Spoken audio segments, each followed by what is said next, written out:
আসসালামু আলাইকুম, আমি ইসরা জাহান ইলমা, রাজশাহী ল্যাবরেটরি স্কুল অ্যান্ড কলেজের ষষ্ঠ শ্রেণীর একজন বালিকা। আজকের global IT and language centre কর্তৃক অনুষ্ঠিত ইন্টার স্কুল ট্যালেন্ট হান্ট 2025 এর আমি একজন বৃত্তিপ্রাপ্ত শিক্ষার্থী নই, বরং global IT and language centre এর পরিবারের একজন অনুপ্রাণিত শিক্ষার্থী। তাদের অনুষ্ঠিত সেই পরীক্ষাটা শুধু আমাকে অনুপ্রাণিতই করেনি, বরং আমি খুব বড় মুগ্ধ হয়েছি।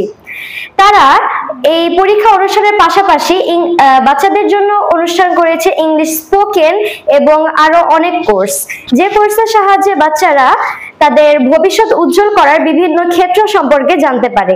তারা আসলে আমাকে মুগ্ধ করেছে এবং আমি তাদের ধন্যবাদ জানাতে চাই, কারণ আমাদের মতো আরো অনেক শিক্ষার্থী তাদের জন্য তাদের ভবিষ্যৎ উন্নতির দিকে এগিয়ে যেতে পারছে। ধন্যবাদ global IT and language centre.